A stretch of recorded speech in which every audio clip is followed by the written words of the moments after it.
the weight of the substance deposited if the current flowing in the circuit is 1 ampere 1 ampere current flows for 1 second. ठीक 1 है बेटा? second। सबको आगे अच्छे से समझ में चलो। अब सेकंड लॉ की बात करेंगे जल्दी से। ये सब हमने कल पढ़ लिया था। नोट्स सबको बेटा अवेलेबल हो गए हैं, ठीक है? टीम्स ऐप के ऊपर जाके आप देखोगे चैप्टर 3 में ओपन करके सभी बच्चे जो है जल्दी से जल्दी नोट्स को इस वीक के अंदर, ठीक है, सैटरडे तक बेटा कंप्लीट करने की कोशिश करेंगे, ठीक है? कम से कम जो हम बेटा पढ़ा रहे हैं उतना आप लोग नोट्स कंप्लीट करते जाओ, ठीक है योगेश? जितना जितना बेटा पढ़ते जा रहे हैं उतना उतना नोट्स बनाते जाएंगे। चलो, तो सेकंड लॉ क्या था? Faraday's second law. ये तो बेटा फर्स्ट लॉ की बात करी थी हमने। सेकंड लॉ में हमने क्या पढ़ा था? बोलो। फैराडेज सेकंड लॉ क्या था?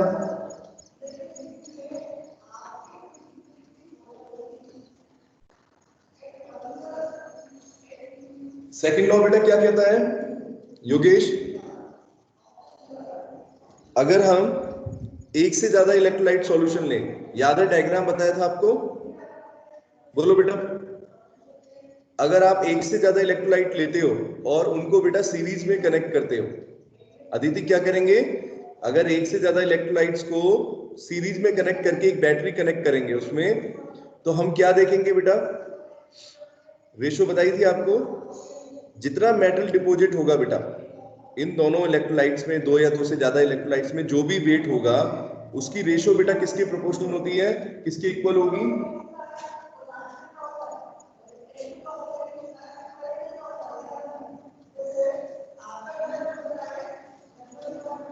वेट ऑफ मेटल डिपॉजिटेड, है ना बेटा? तो कल मैंने आपको एग्जांपल दिया था, जैसे मान लो सोडियम का और पोटेशियम का, कोई भी दो मेटल हो सकते हैं बेटा, मेटल डिपॉजिटेड की रेशो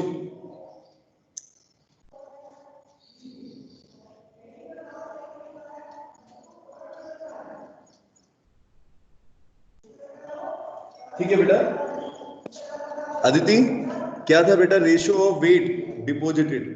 तो बेटा अगर मान लो अगर वेट डिपॉजिटेड की बात करें तो अगर दो मेटल्स को बेटा हमने दो मेटल्स की इलेक्ट्रोलिसिस कर रहे हैं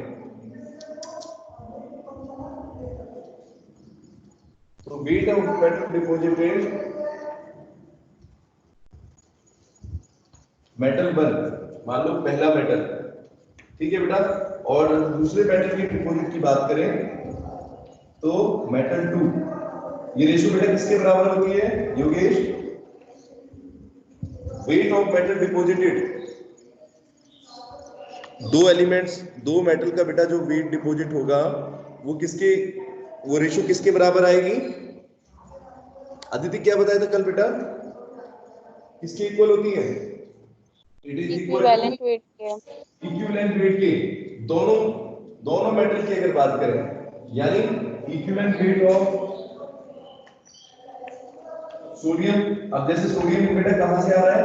सोडियम क्लोराइड की इलेक्ट्रोलिसिस कर रहे हैं, और नीचे क्या लिखे हैं हम? नीचे किसकी इलेक्ट्रोलिसिस कर रहे हैं? इक्विवेलेंट वेट ऑफ पोटेशियम निकालते हैं, है ना दीदी? इक्विवेलेंट वेट बेटा कैसे निकालते हैं? अगर हमें उस साइड का बोर्ड दिख नहीं रहा है, ठीक है बेटा, कोई बात नहीं। एक बार नोट्स, अगर अभी नोट्स तो कंप्लीट नहीं किए बच्चों, इधर की तरफ लिखता हूं।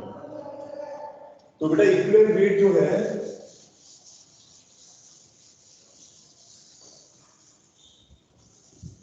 इक्विवेलेंट वेट कैसे निकालते हैं दीदी?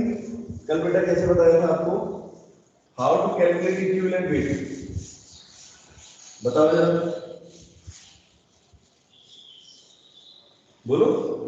कैसे निकालते हैं हम किसी भी सब्सटेंस का? जैसे मान लो अपने को NaCl का निकालना है, सोडियम क्लोराइड का बेटा इक्विवेलेंट वेट निकालना है, तो कैसे निकालोगे? क्या फॉर्मूला बताया था आपको?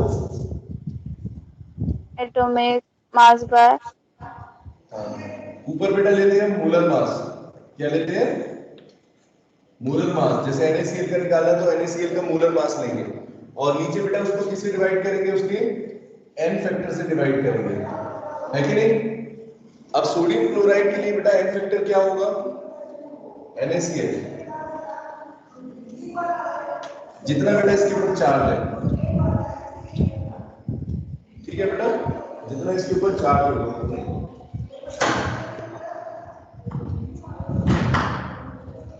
ठीक है बेटा, जितना इसके ऊपर चार्ज होगा उतनी वैल्यू हो जाएगी।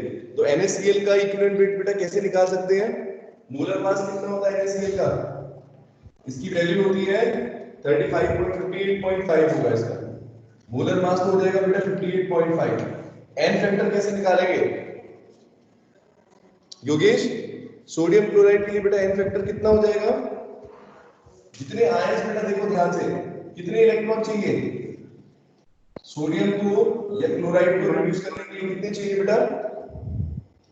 1 एक इलेक्ट्रॉन चाहिए, तो इसका एन फैक्टर भी 1 होगा, ठीक है। तो इसका बेटा कितना हो गया इक्विवेलेंट वेट? 58.5। इसी तरीके से बेटा KCl के लिए भी निकाल सकते हैं, समझ गए?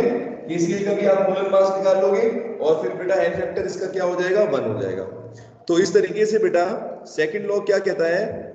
दैट W1/W2, यानी दो मेटल का अगर बेटा हम दो मेटल जितने डिपॉजिट होंगे, ठीक है, अगर हम इलेक्ट्रोलिसिस में सीरीज में कनेक्ट कर देते हैं तो बेटा इनका जो वेट की रेशो है, जितना वेट डिपॉजिट होगा मेटल्स का, वो रेशो बेटा किसके बराबर होनी चाहिए?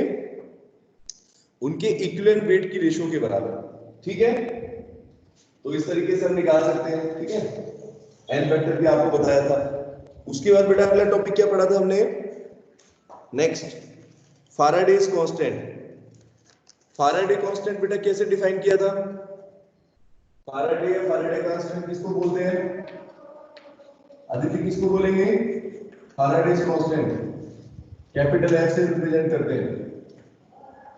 ये क्या होता है बेटा? अगर आपसे क्वेश्चन पूछा जाए व्हाट इज फाराडे, फाराडे या फाराडे कांस्टेंट क्या होता है, तो कैसे डिफाइन करेंगे? बोलो बेटा, कैसे, क्या बोलोगे आप? फाराडे क्या है बेटा? कल बताया था बेटा क्लास में,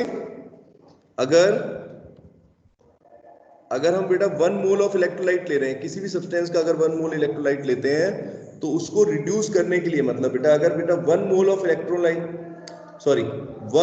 इलेक्ट्रॉन्स के ऊपर कितना चार्ज होता है? अदिति कल क्या बताया था बेटा? फाराडे क्या है? Faraday is the charge present on the 1 mole of electrons, ठीक है, आया याद योगेश? Yes sir. तो 1 फैराडे की वैल्यू बेटा हम कैसे निकालेंगे? Charge on 1 electron, Yogesh charge on 1 electron को बेटा मल्टीप्लाई करेंगे number of particles present in 1 मोल। एक मोल के अंदर कितने प्रेजेंट होते हैं पार्टिकल्स? अगर मैं कहूं आपसे it is the charge present on 1 mole of electron, तो कितना हो जाएगा? बोलो, एक चार्ज पर, एक इलेक्ट्रॉन के ऊपर कितना चार्ज है? चार्ज ऑन 1 इलेक्ट्रॉन मल्टीप्लाई में बेटा एवोगैड्रो नंबर, यस और नो, यही था। और वैल्यू बेटा कितनी आएगी इसकी? देखो पुट करके देखेंगे तो 1.6 into 10 की पावर, ये तो चार्ज हो गया आपका एक इलेक्ट्रॉन के ऊपर, और एवोगैड्रो नंबर होता है बेटा 6.022 into 10 की पावर 23। की कितनी वैल्यू आती है? कितना है बेटा Yogesh? How much value of Faraday? 96485, और अप्रोक्सीमेटली लेते हैं तो कितना था? 96500, 6500। ये बेटा ये वैल्यू होती है फैराडे की, ठीक है। और यूनिट बेटा इसकी हो जाएगी कूलम पर मोल, ठीक है, ये बेटा यूनिट है, ठीक है। तो इसी को बोलते हैं फैराडे। सबको आया बेटा समझ में? अब देखो अगर किसी मेटल की इलेक्ट्रोलिसिस करें तो अब हम समझते हैं कि कैसे फैराडे का रूल क्या है। सभी बच्चे देखना कैसे कैलकुलेट करते हैं। तो जैसे मान लो योगेश, अगर बेटा कोई सोडियम का आयन का केस लेते हैं, Na पॉजिटिव है हमारे पास, ठीक है। अब Na पॉजिटिव को बेटा आपको रिड्यूस करना है, तो Na पॉजिटिव के अगर मैं कहूं इसको रिड्यूस करना है तो इसको एक इलेक्ट्रॉन की बेटा जरूरत पड़ेगी, है कि नहीं? सोडियम मेटल में बनने के लिए, यस और नो? अगर बेटा अब मैं यहां पर अगर बोलूं कि मैंने 1 मोल सोडियम आयन लिए, कितने लिए बेटा? 1 मोल Na पॉजिटिव आयन, तो कितने इलेक्ट्रॉन चाहिए होंगे बेटा? कितना चार्ज चाहिए होगा?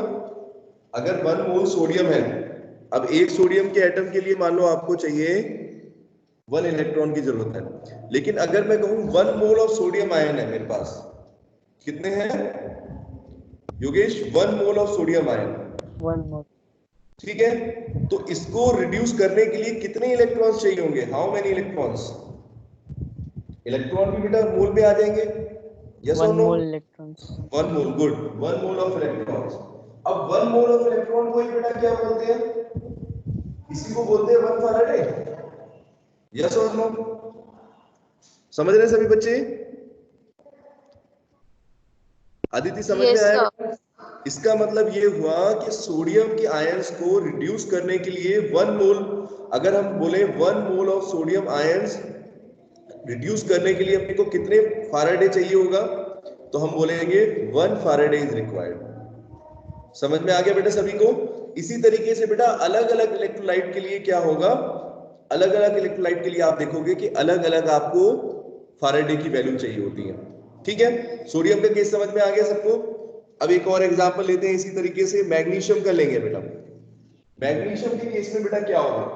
ये तो हुआ सोडियम का केस, इसमें कितना चार्ज चाहिए था अदिति? सोडियम के लिए चाहिए हमें 1 फैराडे। अब मैग्नीशियम में बताओ, मैग्नीशियम में बेटा कितने इलेक्ट्रॉन्स, कितनी वैलेंसी है? Mg2 पॉजिटिव है ना बेटा? तो मैग्नीशियम 2 आयंस को अगर रिड्यूस करोगे कितने इलेक्ट्रॉन्स चाहिए बताओ? अगर Mg2+ को मैं मैग्नीशियम में कन्वर्ट करना चाहता हूं, 2 कितने? electrons. 2 इलेक्ट्रॉन चाहिए योगेश, ठीक है? तो 2 इलेक्ट्रॉन बेटा ये एक्सेप्ट करेगा तो क्या बन जाएगा? दिख रहा है यहां पर बोर्ड? दिख रहा है कि नहीं दिख रहा? नीचे लिख दो, नहीं, रुको। बेटा इस साइड का शायद दिख रहा है कि नहीं दिख रहा? Mg2+ यहां बेटा नीचे लिख दिया मैंने, देखो मैग्नीशियम सॉलिड में कन्वर्ट हो गया। कितने इलेक्ट्रॉन बेटा चाहिए? 2 इलेक्ट्रॉन्स। लेकिन अगर मैं बोलूं आपको 1 मोल ऑफ, मेरे पास 1 मोल ऑफ मैग्नीशियम आयन है, तो फिर कितना चार्ज हो जाएगा? कितना चार्ज चाहिए आपको रिड्यूस करने के लिए मैग्नीशियम के आयन? 2 फैराडे होगा, 2F, यस और नो अदिति? yes, बोलो। sir. और अगर इसकी वैल्यू निकालना चाहें तो वैल्यू भी बता सकते हैं। 1 फैराडे के अंदर होते हैं 96487, है ना? तो 2 फैराडे में बेटा कितना चार्ज हो जाएगा? अगर मैग्नीशियम के लिए चाहिए तो अपने को चाहिए 2 इंटू 96487 से 2 को मल्टीप्लाई कर देंगे, क्या आ जाएगा हमारा? चार्ज आ जाएगा। जितना चार्ज बेटा चाहिए, यानी किसी जैसे मैं अगर मान लो मैग्नीशियम की इलेक्ट्रोलिसिस कर रहे हैं, मैग्नीशियम क्लोराइड की कर रहे हैं, मैग्नीशियम सल्फेट की कर रहे हैं, है ना? कोई हमने ऐसा सॉल्यूशन लिया है बेटा, समझ में आ रहा है सबको? अगर हम कोई ऐसा सॉल्यूशन लें जिसमें मैग्नीशियम के आयन हो, ठीक है? जैसे मैग्नीशियम क्लोराइड ले लो, MgCl, ये आपने लिया, अब आप इसकी इलेक्ट्रोलिसिस कर रहे हो MgCl, है ना बेटा? तो इसके लिए कितना चार्ज चाहिए होगा बेटा? इसका मतलब आप समझ रहे हो? मैग्नीशियम क्लोराइड की इलेक्ट्रोलिसिस करने के लिए अपने को बेटा कितना चार्ज चाहिए होगा? मैग्नीशियम को अगर इस पे डिपॉजिट करना है तो 1 मोल मैग्नीशियम करना है तो कितना हो जाएगा दीदी? 2 फैराडे हो जाएगा। 2 फैराडे आपको चार्ज देना पड़ेगा, तभी जाके 1 मोल मैग्नीशियम आपका बेटा रिड्यूस होगा। Mg2 पॉजिटिव 1 मोल रिड्यूस होगा। आया समझ में मेरी बात सबको? समझ में आ रही है? यस और नो? रिप्लाई करें बेटा। Yes, sir. ठीक है, अभी मैं आपको ये चीज बता रहा हूं बेटा कि 1 मोल रिड्यूस करने के लिए, अभी मैंने ये नहीं बोला कि कितना डिपॉजिट होगा, डिपॉजिट के लिए अभी समझेंगे। हाँ, इतना बेटा समझ में आया कल्याणी? फैराडे समझ में आ रहा है सबको? एक बार बेटा रिप्लाई कर दें, नहीं तो फिर दोबारा क्लियर कर। Yes, sir. फैराडे समझ में आ गया, और ये भी समझ में आ रहा है कि Yes, sir. Yes, sir. Good, ठीक है, चलो। खुशी आया बेटा समझ में? फारेडे का क्या यूज है समझ में आ रहा है? किसी इलेक्ट्रोलिटिक सेल के अंदर बेटा अगर हम किसी की इलेक्ट्रोलिसिस कर रहे हैं तो फारेडे का मतलब क्या हुआ, जितना चार्ज बेटा चाहिए होगा किसी मेटल को रिड्यूस करने के लिए, है ना, वो हम किसके रेस्पेक्ट में निकाल सकते हैं बेटा? फारेडे के रेस्पेक्ट में निकाल सकते हैं। यस और नो? जल्दी बताओ, खुशी भाग नहीं, बताओ बेटा, रिप्लाई Yes, करो। sir. और Yes, किस किस sir. को आया समझ में? चलो गुड, ठीक है। प्रथम का तो माइक ही ऑन नहीं हो रहा, आई थिंक। प्रथम आ रहा है समझ में? और बेटा कुछ बच्चे नोट्स ही नहीं बनाते हैं।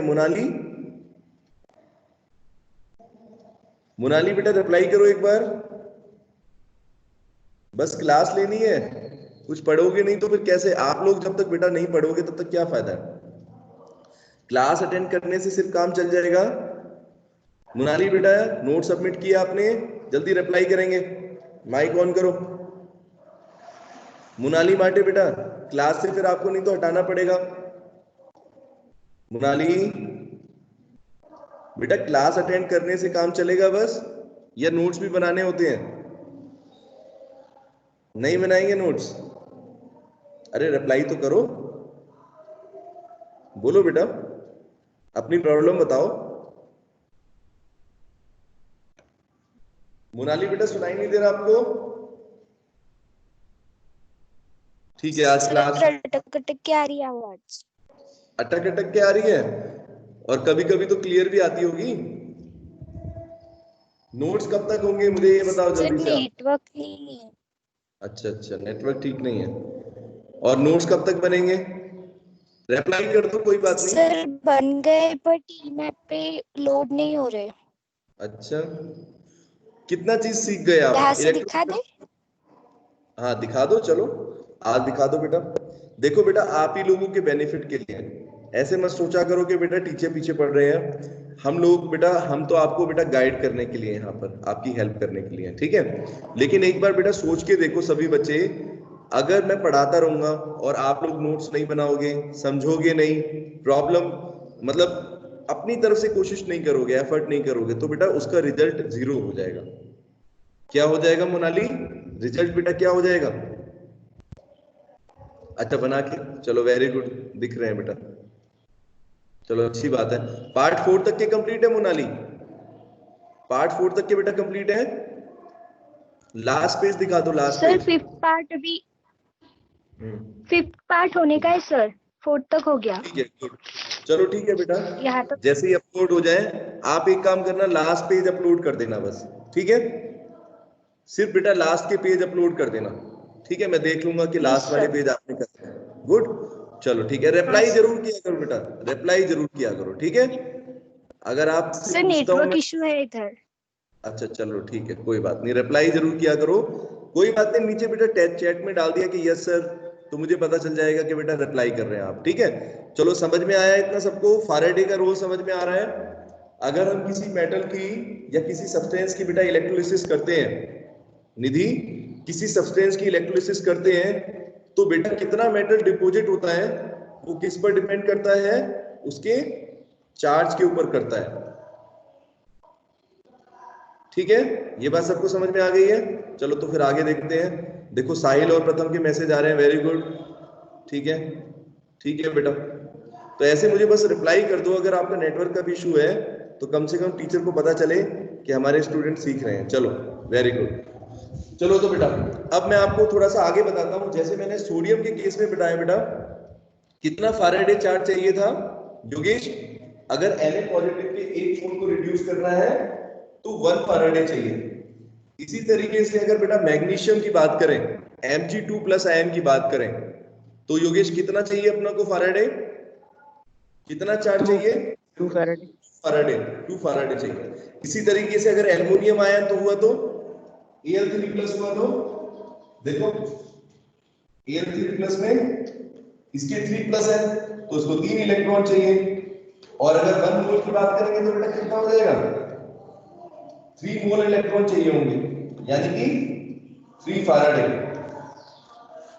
समझ रहे हो बेटा? ये बात मेरी समझ में आ रही सबको? ये देखो 3 फाराडे चाहिए। तो ये चीज बेटा आपको सबको समझ में आ गई कि फाराडे का मतलब है एक्चुअल में कितना चार्ज फ्लो कर रहा है या कितना चार्ज बेटा चाहिए अपने को कितना मेटल डिपॉजिट करने के लिए। ठीक है, अब बेटा अब अगर मैं आपसे कहूं कि बेटा कैसे डिपॉजिट कैसे मेजर करते हैं हम, तो अमाउंट ऑफ सब्सटेंस को हम कैसे डिपॉजिट है उसको कैसे कैलकुलेट करेंगे, उसके लिए एक डायग्राम से आपको एक्सप्लेन करूंगा। पहले इसकी एक फोटो ले लेते हैं स्क्रीनशॉट, फिर आप लोग को समझ में आ जाएगा।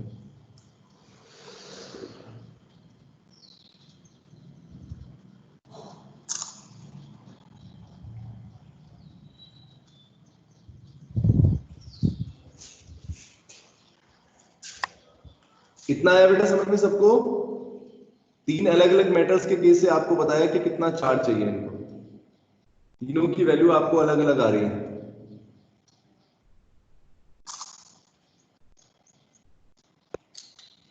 क्लियरिटी तो नहीं है।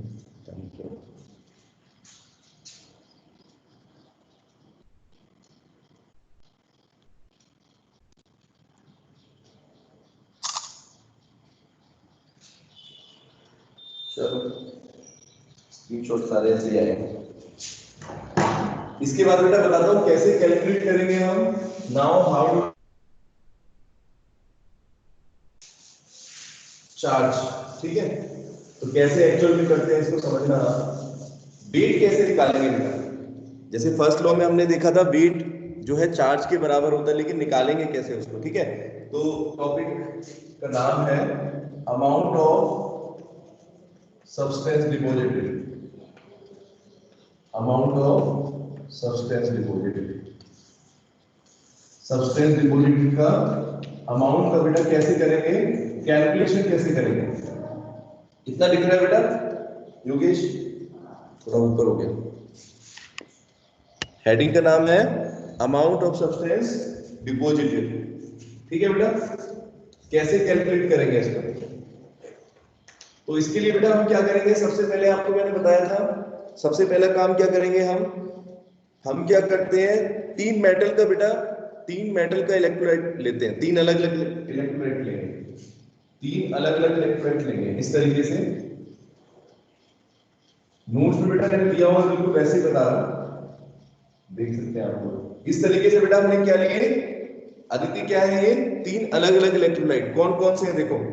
पहले में बेटा हमने लिया है AgNO3 सिल्वर नाइट्रेट, ठीक है बेटा अदिति सिल्वर नाइट्रेट लिया है। इसमें कौन सा मेटल डिपॉजिट होगा बेटा, इसके अंदर अपना कौन सा मेटल डिपॉजिट होने वाला है बताओ। अगर मैंने सिल्वर नाइट्रेट लिया है तो कौन सा मेटल डिपॉजिट होगा?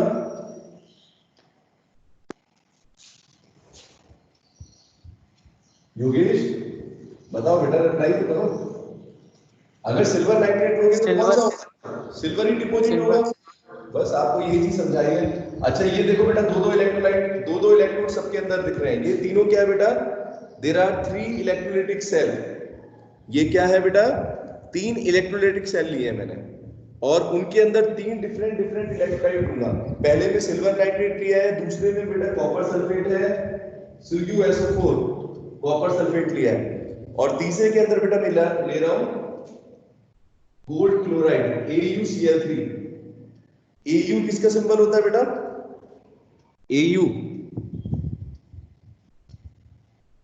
Ag सिल्वर होता है, Au क्या होता है अदिति? गोल्ड बेटा, गोल्ड है ये, ठीक है। तो गोल्ड का क्लोराइड AuCl3 है ये, ठीक है। 3 डिफरेंट इलेक्ट्रोलाइट मैंने लिए, सबको दिख रहे हैं अच्छे से। 3 डिफरेंट इलेक्ट्रोलाइटिक सेल है, लेकिन इन तीनों को बेटा मैं क्या करूंगा, सीरीज में कनेक्ट करूंगा।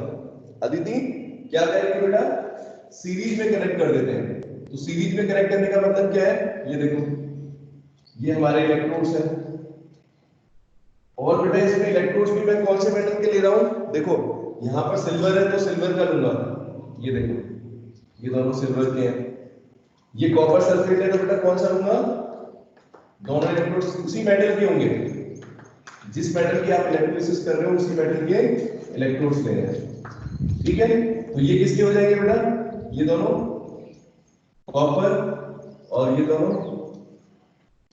गोल्ड। अब तीनों को बेटा सीरीज में कनेक्ट किया है। सीरीज में कनेक्ट करने का मतलब हुआ, ये देखो इस तरीके से इसको इसके साथ जोड़ दो, ठीक है, ये वाला इसके साथ कनेक्ट कर देंगे और ये वाला जो है फिर हम ऊपर से जोड़ेंगे इसको और इसको बैटरी के साथ, ठीक है। इस पे बेटा कौन सा चार्ज होता है एनोड पर? पॉजिटिव वाला, तो यानी पॉजिटिव टर्मिनल जोड़ेंगे। ये देखो दिख रही है बेटा बैटरी सबको? बैटरी से कनेक्ट कर दिया मैंने। यहां पर ये वाला बेटा पॉजिटिव है, ये नेगेटिव है, तो ये कौन सा टर्मिनल हुआ? इलेक्ट्रोलाइटिक सेल में एनोड पर कौन सा चार्ज होता है बेटा? पॉजिटिव होता है। दिख रहा है सबको अच्छे से? देखो एनोड ये है, इस साइड वाला लेफ्ट वाला हमेशा एनोड लेते हैं, ठीक है बेटा। तो इस पर कितना चार्ज हो जाएगा? इस वाली इलेक्ट्रोड पर नेगेटिव होगा, ठीक है दीदी। इसी तरीके से बेटा ये वाली पर क्या चार्ज होगा? ये पॉजिटिव हो गया, ये नेगेटिव, ये पॉजिटिव, ये नेगेटिव, ठीक है। डायग्राम क्लियर हो रहा है सबको? अब हमारा बेटा अब हमारा बेटा इसमें पर्पज क्या है? मैंने आपको क्या बताया था, इसमें हम देखेंगे कि हमारा देखो इसके अंदर बेटा सिल्वर डिपॉजिट होगा, इसके अंदर कॉपर डिपॉजिट होगा, इसके अंदर गोल्ड डिपॉजिट होगा। सबको पता है ये चीज? मैंने इलेक्ट्रोलिसिस में बताई थी आपको। ये जिस मेटल का बेटा हम लेते हैं इलेक्ट्रोलाइट, उसी की डिपोजिशन होता है। और कहां पर होता है बेटा? एनोड पर होगा कि कैथोड पर होगा? बताओ। ये देखो कहां पर डिपोजिट होगा, दिख रहा है सबको? मैंने थोड़ा सा डार्क किया है कैथोड को। यहां पर बेटा सिल्वर की लेयर डिपोजिट हो जाएगी, ठीक है अदिति। उसके बाद बेटा देखो अगर कॉपर सल्फेट में देखोगे तो ये कैथोड कहां है अपना? ये है कैथोड नेगेटिव वाला। इस पर बेटा क्या होगा? कॉपर की लेयर डिपोजिट हो जाएगी। इसी तरीके से अगर गोल्ड क्लोराइड की बात करोगे तो उस पर क्या होगा? गोल्ड की लेयर हो जाएगी। समझ में आया? तीनों पर डिपोजिट होगा। लेकिन अब बेटा इसका वेट कैसे निकालेंगे? जैसे अगर हमें पता करना है कि सिल्वर नाइट्रेट के अंदर इस वाले वेसल के अंदर कितना सिल्वर डिपॉजिट हुआ, इसके अंदर कितना कॉपर डिपॉजिट हुआ और इसके अंदर कितना गोल्ड डिपॉजिट हुआ, तो योगेश कैसे निकालेंगे हम? कौन सा लॉ यूज करेंगे बताओ?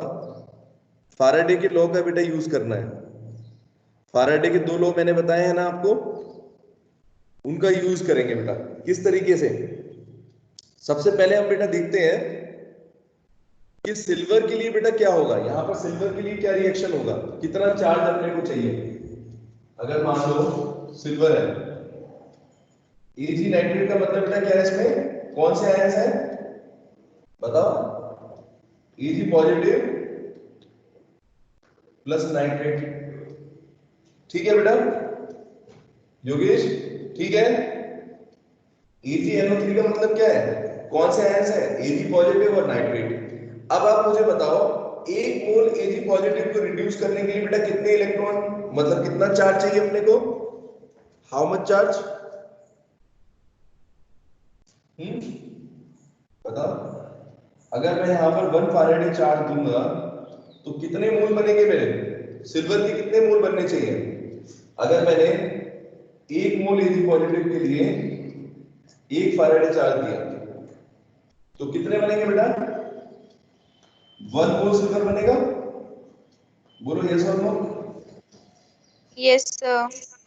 और सिल्वर का 1 मोल का मास कितना होता है? यानी ऐसे बोलो कि सिल्वर का मोलर मास क्या होगा? जो उसका एटॉमिक मास होता है। योगेश है कि नहीं? 1 मोल ऑफ सिल्वर में बेटा कितना होगा? जो उसका एटॉमिक मास के बराबर होगा। हर एक मेटल का एक एटॉमिक मास होता है कि नहीं? ठीक है, उसकी वैल्यू आपको दी रहती है या फिर आप याद भी कर सकते हो। याद तो अभी इतना नहीं कर पाओगे, लेकिन आपको बस इतना समझ में आ रहा है कि अगर हमने AgNO3 के 1 मोल को 1 फैराडे चार्ज दिया तो अपने को कितना सिल्वर मिला? 1 mole silver is deposited in first vessel. First electrolytic cell के अंदर बेटा कितना सिल्वर डिपोजिट हुआ? 1 मोल सिल्वर।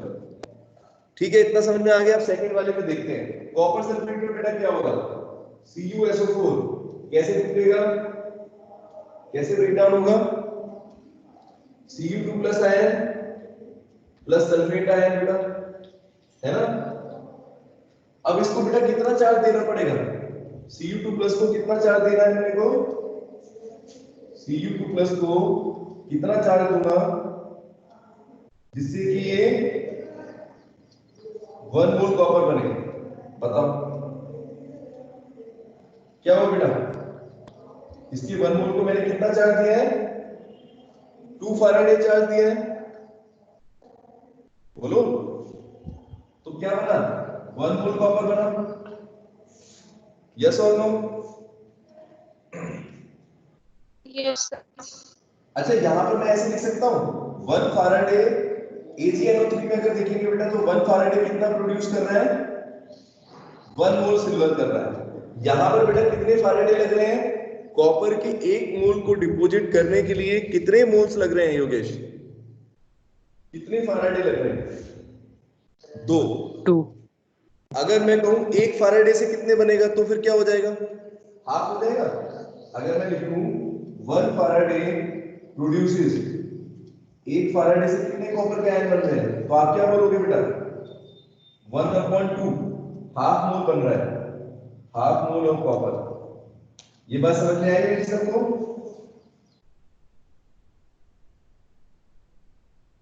समझे या नहीं समझे। अगर 2 फैराडे से बेटा, अगर 2 फैराडे का यूज करके अगर 1 मोल कॉपर डिपॉजिट होता है तो इसका मतलब 1 मोल से कितना होगा, यानी 1 फैराडे से कितना होगा, हाफ कर देंगे। ये बात सबको समझ में आ गई अच्छे से, सिमरन आ रही मेरी Yes, बात sir. बेटा समझ में। 1 फैराडे से हाफ मोल बनेगा या 0.5 मोल बनेगा। अच्छा, थोड़ा सा नीचे कर देता हूं, अब दिख रहा है, ठीक है। बोलो बेटा, सिमरन आगे समझ में, कॉपर का किस समझ में आया, पहले सिल्वर का देखा, फिर कॉपर का देखा, अब किसका देखेंगे बेटा, किसका देखोगे, गोल्ड पे देखो। गोल्ड के केस में क्या होगा, गोल्ड के केस में बेटा क्या होगा, AuCl3 को देखते हैं। बोर्ड पर दिख रहा है कि नहीं, इस इधर साइड का नहीं दिखेगा। इतना समझ में आया, पहले आपको बताओ, ये दोनों का बेटा समझ में आ गया। AgNO3 के केस में सिल्वर कितना डिपॉजिट होगा बेटा, 1 फैराडे का यूज करेंगे, we will get 1 mole of silver, ठीक है ना योगेश। और अगर कॉपर के केस की बात करें तो बेटा 1 फैराडे देंगे, कितने मिला अपने को, कितना डिपॉजिट हुआ कॉपर, 0.5 मोल। half. ये बेटा अभी देखने में आसान लग रहा है लेकिन बच्चे इसी में कंफ्यूज हो जाते हैं, इसीलिए आपको बहुत अच्छे से समझा रहा हूं। आप देखो, अच्छे से बताओ मुझे, ठीक है। सबको आ गया, अभी भी आए समझ में। अब बेटा एक हम AuCl3 का और देखेंगे, अभी बोर्ड पर थोड़ी जगह कम है तो मैं आपको इसको वो कर लेता हूं, उसके बाद सेव करके फिर कराऊंगा।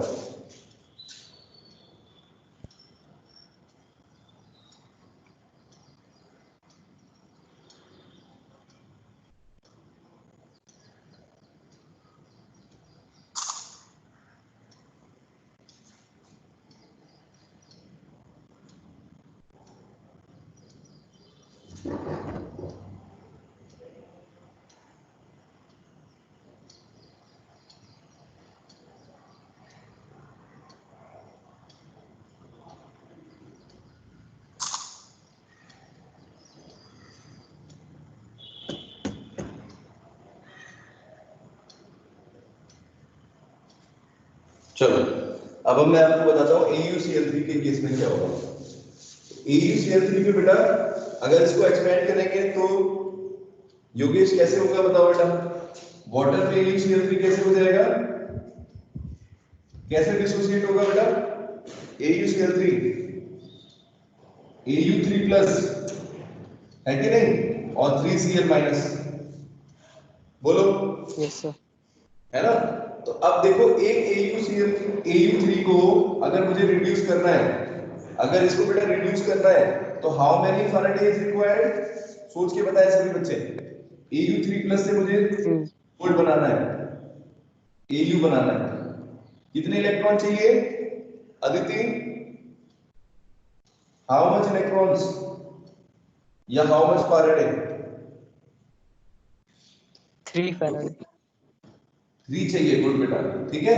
3 इलेक्ट्रॉन चाहिए, और अगर 1 मोल की बात करूं ना तो मुझे चाहिए 3 फैराडे चार्ज चाहिए इस मेटल को डिपॉजिट करने के लिए, ठीक है बेटा। अब सोचो, अगर मैं आपसे पूछूं कि 1 फैराडे में कितने प्रोड्यूस हुए, 1 फैराडे अगर मैं चार्ज इसमें फ्लो करूं बेटा इस वाले में, मान लो तीनों के अंदर मैंने 1 फैराडे चार्ज फ्लो किया, समझे मेरी बात योगेश? अब अगर बेटा तीनों के अंदर मैंने 1 फैराडे चार्ज फ्लो किया तो सोचो कितना आपको मेटल मिल रहा है। सिल्वर के केस में तो मिल रहा है बेटा 1 मोल, है ना। कॉपर के केस में कितना मिल रहा है आपको? 0.5, 1/2, है ना, बोलो। और गोल्ड के केस में कितना हो जाएगा फिर? गोल्ड कितना रह जाएगा 1 फैराडे की वजह से? अगर 1 फैराडे बात करें तो 1 फैराडे कितना बनाएगा? 1/3 मोल ऑफ गोल्ड। सही है ये बात? सबको आगे समझ में? बोलो बेटा। कितना मेटल डिपॉजिट होगा समझ में आ रही है आपको? 1 फैराडे चार्ज की वजह से बेटा। अब देखो एक्चुअल में होगा क्या, जैसे बेटा सीरीज में कनेक्ट करते हैं तो सीरीज में योगेश करंट क्या रहता है बेटा अपना? सीरीज में करंट क्या रहता है? सेम रहेगा तीनों के अंदर। अरे सीरीज में बैटरी लगाते हैं, 3 चीजें हमने लगा दी, वैसे तो है ये, तो उसमें बेटा हमेशा क्या होता है, करंट की वैल्यू सेम रहती है प्रथम, ठीक है बेटा। अदिति सीरीज में अगर आपने तीनों को लगाया, तीनों को मैंने बोला ना, तीनों सेल को मैंने एक दूसरे से सीरीज में कनेक्ट किया है, तो सोचो इन तीनों के अंदर बेटा चार्ज क्या जाएगा या करंट क्या जाएगा? एक जैसा जाएगा। मान लो 1 फैराडे करंट गया, 1 फैराडे अगर बेटा करंट गया, ठीक है, तो 1 फैराडे करंट की वजह से अगर हम तीनों को देखें, तीनों कितना डिपॉजिट होंगे, ठीक है, प्रथम रिप्लाई कर रहा है, आ गया उसको समझ में। तो बेटा अगर तीनों मेटल के केस की बात करें साहिल, तो अपने को बेटा सिल्वर कितना मिलेगा? 0.5 मोल मिलेगा, ठीक है। कॉपर मिलेगा कितना? सॉरी, सिल्वर मिलेगा 1 मोल मिलेगा आपको। कॉपर कितना मिलेगा बेटा? CuSO4 के अंदर कितना कॉपर डिपॉजिट होगा अदिति?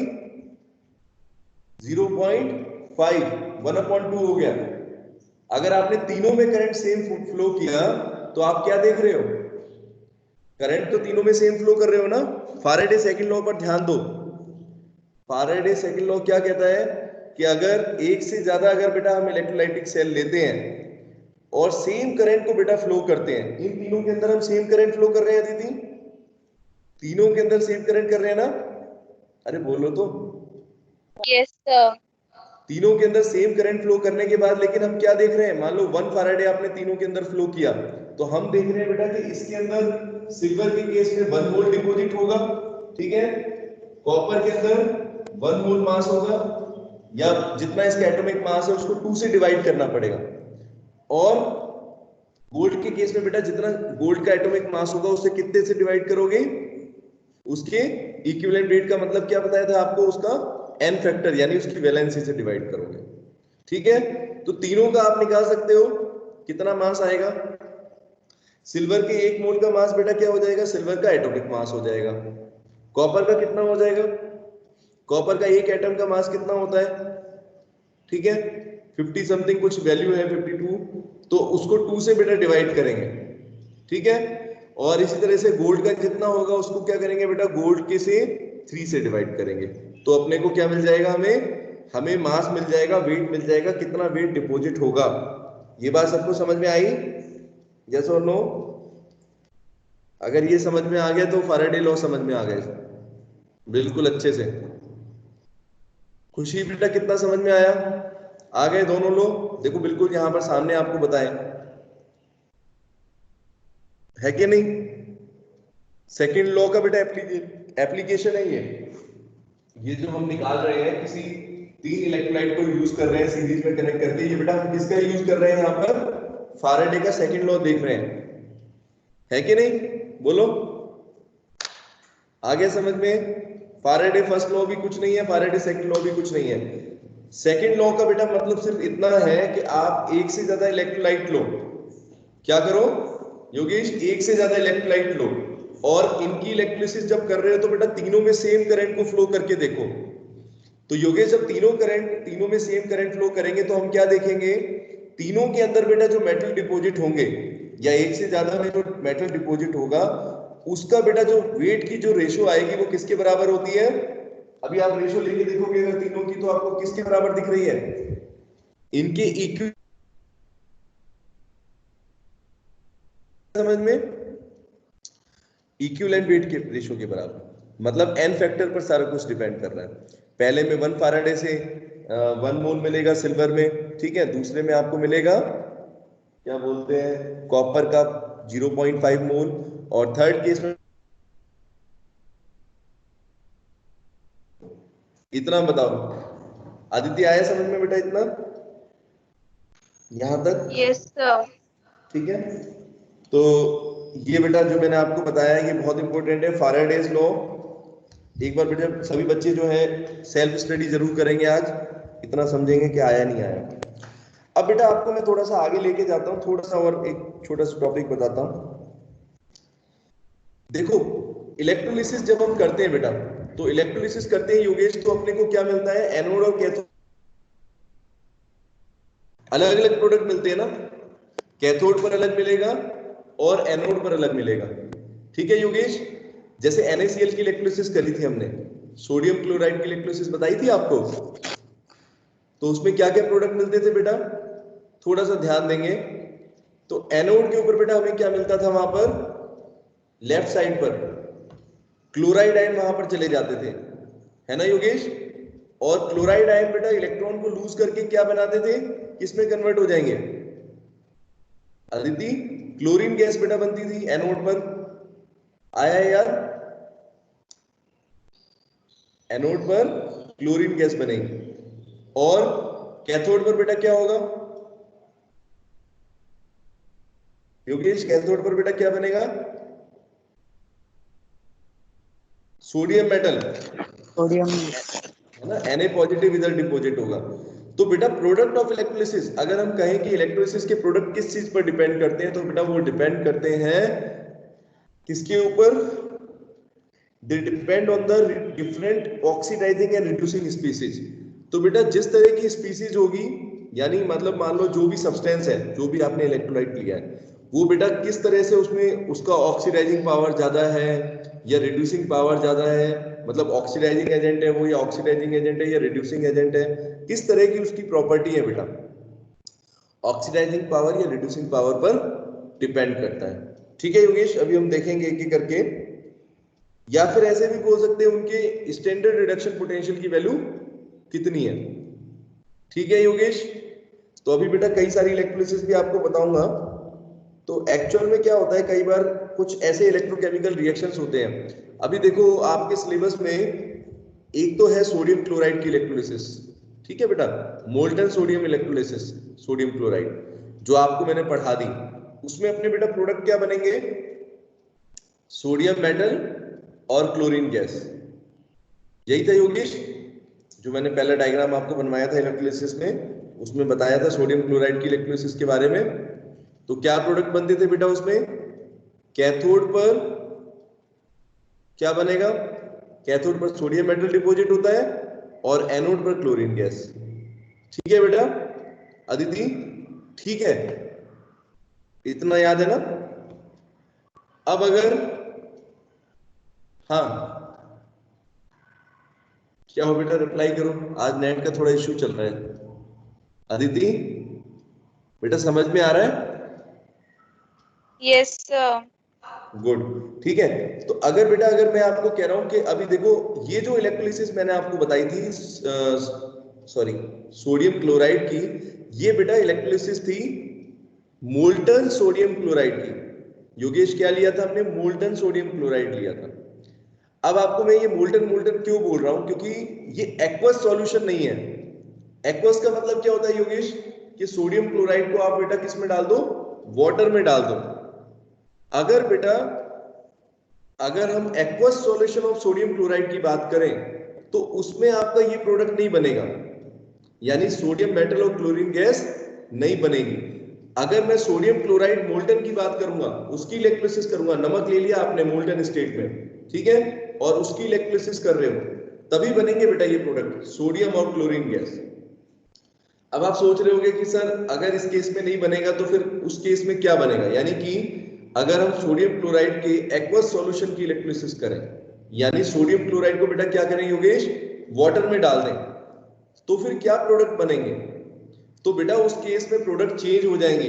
वहां पर एक्चुअल में क्या होता है, थोड़ा सा ध्यान करो, 10th क्लास में बेटा एक रिएक्शन था जिसको एक प्रोसेस भी पढ़ी होगी, क्लोरो अल्कली प्रोसेस, जिसमें याद करो कि ब्राइन सॉल्यूशन होता था Yogesh, NaCl plus aqueous solution, याद आ रहा है, NaCl प्लस वाटर। तो इसको बेटा जब इसकी इलेक्ट्रोलिसिस करते थे तो क्या बनता था, देखो आपने याद कर लिया था उस टाइम पर, कॉस्टिक सोडा बनता था, NaOH, याद आ रहा है, plus chlorine gas plus hydrogen gas, yes sir. है ना। तो आप मेरी बात समझ रहे हैं मैं क्या कहना चाह रहा हूं? मैं सिर्फ आपको ये बताना चाह रहा हूं कि बेटा किसी चीज की इलेक्ट्रोलिसिस करते हैं तो जरूरी नहीं है कि बिल्कुल सेम प्रोडक्ट बनेंगे। अब सोडियम क्लोराइड में अगर आप खाली सोडियम क्लोराइड लोगे, वाटर नहीं लोगे, तो फिर बेटा क्या प्रोडक्ट बनेगा, सोडियम मेटल बनेगा और क्लोरीन गैस बनेगी। ठीक है, ठीक है योगेश, आगे बात समझ में। और अगर यस सर। अगर एक्वस सॉल्यूशन लोगे तो फिर बेटा क्या होगा, प्रोडक्ट चेंज हो जाएंगे। ये आपने पढ़ा था, लेकिन अभी हम पढ़ेंगे, कल की क्लास में पढ़ेंगे कि ऐसा क्यों होता है, ऐसा क्यों होता है, ये रीजन आपको कल समझ में आएगा। पहले तो बेटा आप लोग क्या करते थे, रिएक्शंस कहते थे याद कर लो, योगेश कहते थे कि बेटा ये तो रट्टा मार लो इसको, 10th क्लास तक सब यही कहते हैं केमिस्ट्री में, रिएक्शन याद कर लिया, लेकिन उसका मतलब भी समझने को अपने को आएगा कि आखिर इसमें बेटा ये प्रोडक्ट क्यों बना है। ठीक है योगेश, तो कल की क्लास में बेटा डिस्कस करेंगे कि डिफरेंट प्रोडक्ट्स बनते हैं। आज आप लोग Faraday second law, first law को अच्छे से रिवाइज कर लो, फैराडे का वैल्यू एक बार देख लो कैसे कैसे निकालते हैं, और कितना मेटल डिपॉजिट होता है उसकी वैल्यू कैसे निकालेंगे। ठीक है, क्योंकि ये क्वेश्चन बेटा हमेशा आता है, फैराडे लॉ भी इंपॉर्टेंट है और बिल्कुल इजी है, जिसके समझ में आ गया उसके लिए कुछ भी नहीं है। ठीक है, तो कल बेटा एक बार रिवाइज कर लेंगे और नोट्स बनाना भी सभी बच्चे शुरू कर दें। ओके, ठीक है, बोलो बेटा। Yes, ठीक sir. है, चलो ओके बाय, ठीक है बेटा।